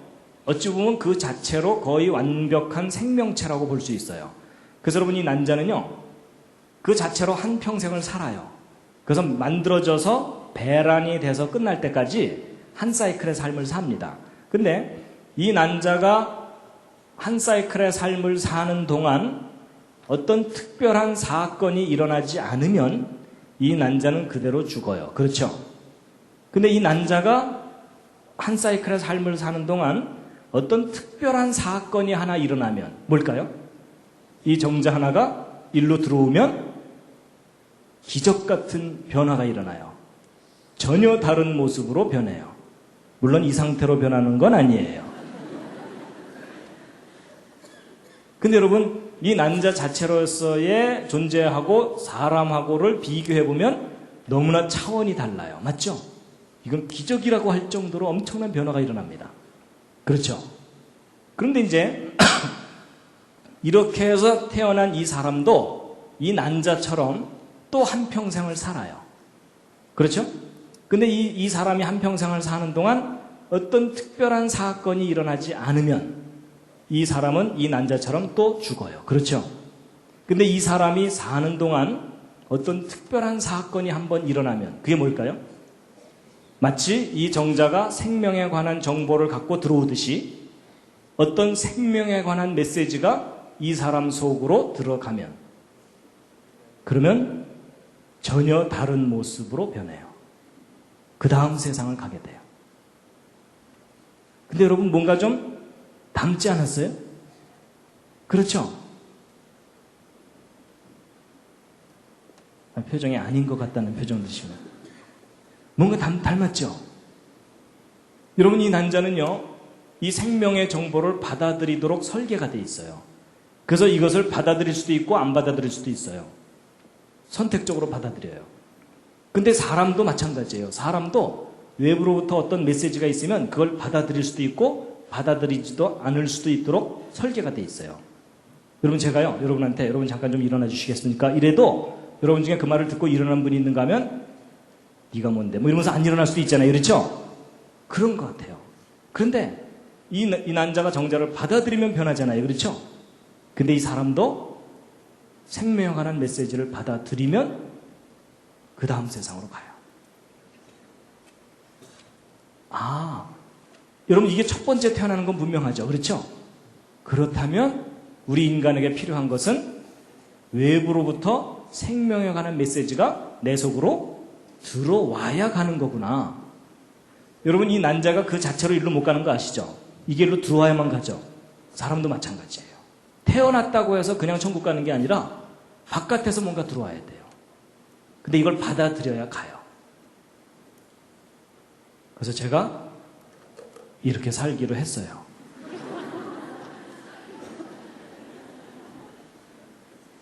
아, 예수님이 얘기한 네가 2번 태어나야 간다는 얘기가 이 얘기겠구나. 근데 여러분 사람의 말에 위력이 있는 거 아세요? 사람의 말에? 이런 거 우리 실험해 볼 수도 있어요. 예를 들어 이 중에 어느 한 분을 딱 정해놓고 여러분이 매주일 만날 때마다 이분에게 부정적인 얘기를 하는 거예요. 못됐다는 얘기 많이 들으시죠? 뭐 이러면서 악수하는 사람마다 그거 참 사람 뭐 이러면서 그냥 무시하고 이러면요, 이분이 몇 주 만에 교회를 안 나와버리면 다행인데 이분이 계속 그래도 끈질기게 계속 교회를 나오면 이분이 이상하게 변하는 거 아시죠? 그렇죠? 아주 부정적인 사람으로 변해버립니다. 잘못하면 자살할 수도 있어요. 그렇죠? 왜 사람들이 나만 미워할까? 이러면서 여러분 우리 사람의 말이에요. 사람을 죽일 수도 있고 그래요. 근데 만약에 여러분들이 짜고서 이분에게 만날 때마다 좋은 얘기를 해드리는 거예요. 어떻게 잘생기셨습니까? 마음씨 좋다는 말 많이 들으시죠? 이러면서 계속 좋은 얘기를 하면은 이분이 어떻게 될까요? 싹 살아나요. 맞죠? 그리고 여러분 어떤 사람이 지나가는 스치는 소리를 한마디 탁 했는데 그게 마음에 딱 걸려갖고서 그냥 삶을 포기하는 그런 경우도 있잖아요. 그렇죠? 여러분 사람의 말도 위력이 있을진데 거룩하신 하나님의 그 말씀이 사람의 영혼을 살리고 죽이는 위력이 있지 않느냐 하는 얘기라는 겁니다. 그럼 결국 무슨 얘기예요? 사람은 영적인 존재이기 때문에 어떤 메시지를 자기가 받아들일 수도 있고 받아들이지 않을 수 있는데 어떤 진리의 메시지를 자기가 정말 마음으로 받아들이면 그 말씀 때문에 그 다음 세상을 간다는 거예요. 하여튼 저는 이렇게 우기고 있습니다. 그래서 여러분 이제 성경 좀 읽고 이제 마칠 텐데요. 요한복음에 이 말씀들이 참 잘 나와 있어요. 요한복음을 쭉 한번 읽어보시면 알지만요. 요한복음의 키워드가 뭐냐면 말씀입니다. 말씀. 기독교는 말씀의 종교라고 하는데 말씀입니다. 자, 함께 읽으시겠습니다. 시작. 태초에 말씀이 계시니라. 이 말씀이 하나님과 함께 계셨으니 이 말씀은 곧 하나님이시라. 여러분 이 말씀이 하나님이래요. 여러분 사람들이요 하나님 보여달라고 그러죠? 여러분 하나님은 말씀으로 우리가 깨달을 수가 있습니다. 그런데 또 읽겠습니다. 시작. 말씀이 육신이 되어 우리 가운데 거하심에 우리가 그 영광을 보니. 여러분 그 말씀이신 하나님이 사람의 모습으로 오신 분이 누구예요? 예수 그리스도입니다. 그러니까 예수 그리스도는 곧 말씀이에요. 그래서 요한복음 8장 47절 함께 읽으시겠습니다. 시작.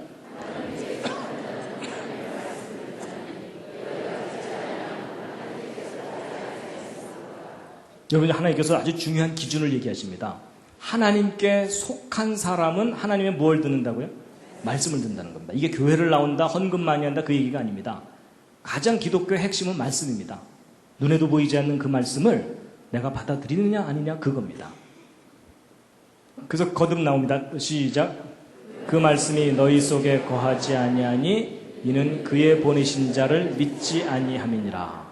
여러분, 그의 보내신 자가 창조자 하나님이 우리의 구원을 위해서 보내신 분인데 누구죠? 예수 그리스도죠. 그러니까 예수 그리스도를 믿느냐 안 믿느냐의 기준이 뭐라고요? 그 말씀이 내 속에 살아있느냐 아니냐입니다. 이건 제 얘기가 아니라 예수님의 말씀입니다. 그렇죠? 그럼 그게 무슨 얘기냐면요.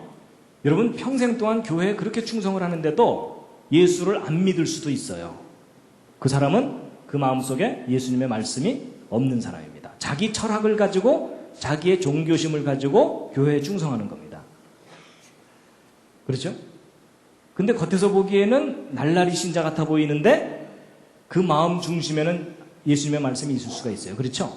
근데 하나님은 마음의 중심을 보신다고 하잖아요. 그렇죠? 저는 신앙의 본질이 이렇다고 생각합니다.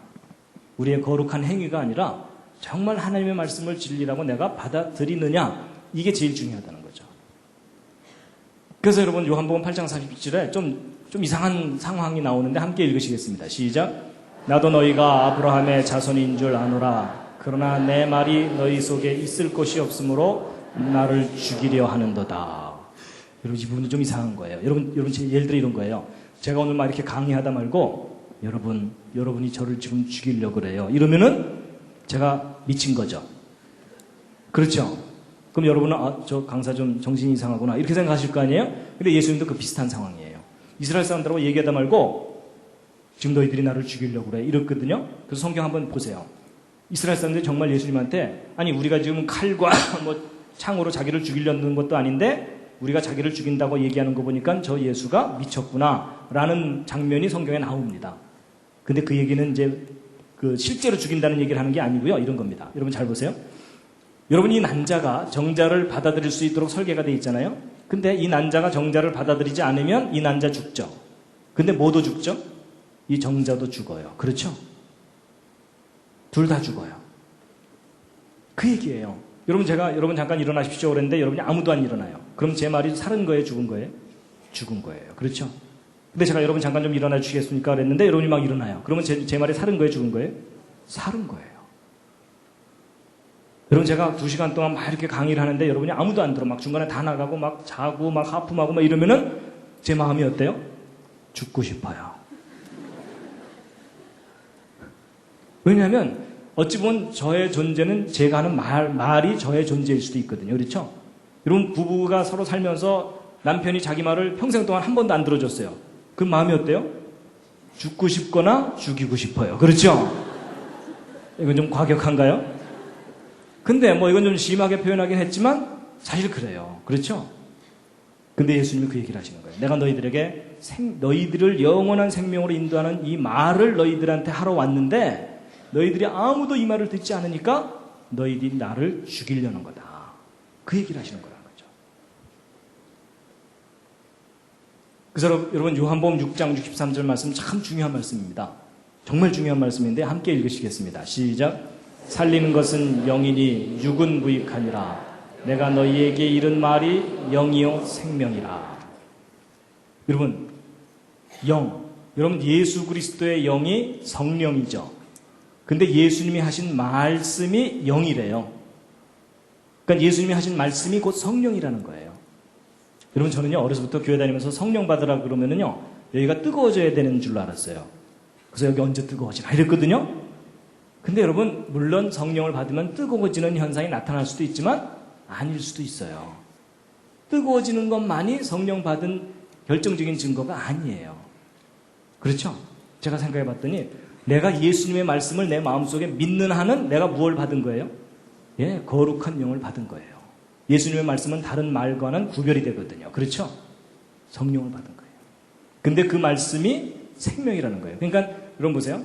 이 사람이 영원한 생명으로 가는 것은 DNA 정보를 갖고 태어난 것은 무익하다는 거예요. 육체적인 정보로 태어난 것은 하늘로 못 간다는 거예요. 거룩한 말씀이 이 사람에게 들어와야 간다는 겁니다. 조직의 비밀을 아시겠죠?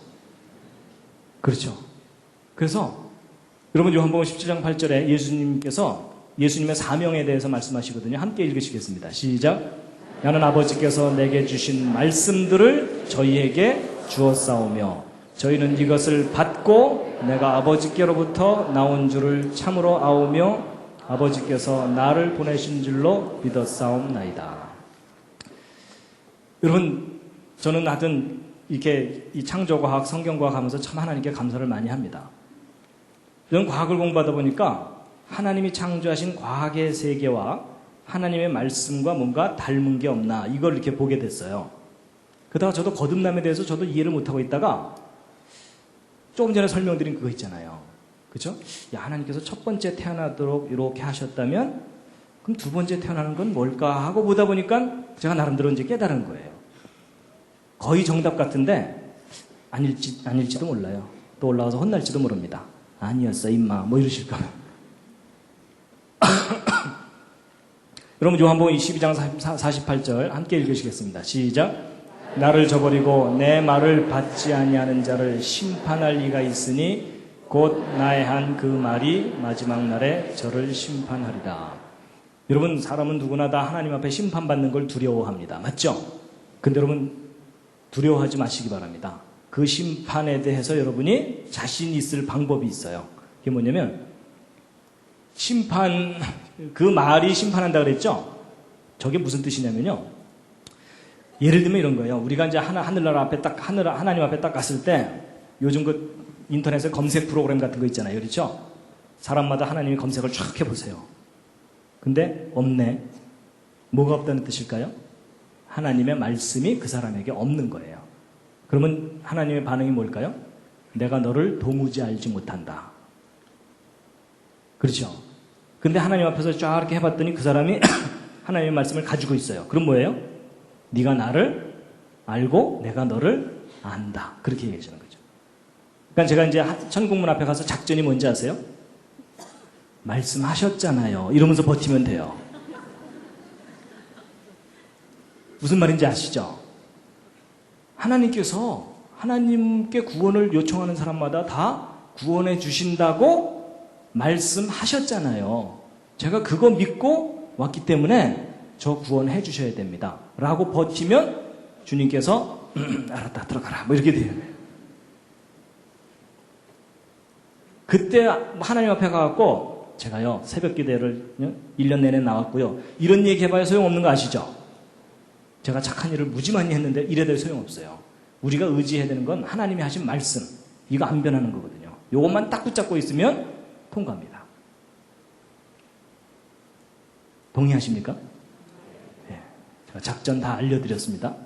네. 시편 1편 말씀입니다. 함께 읽으시겠습니다. 시작.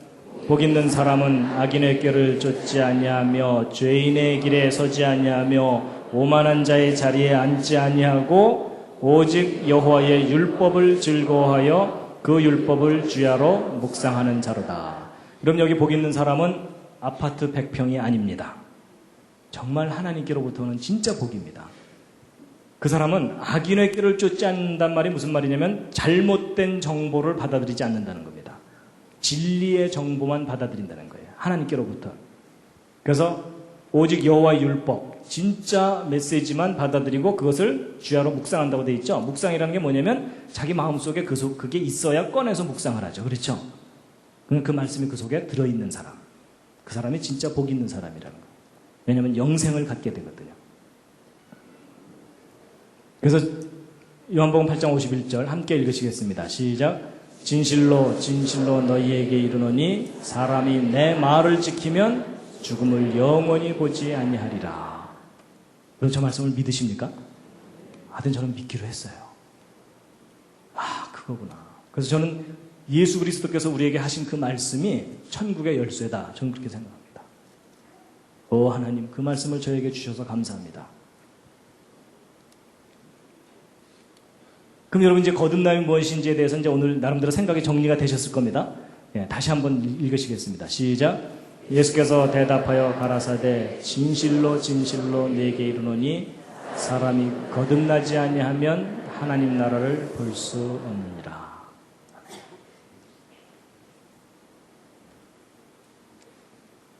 마지막 꽃다발입니다.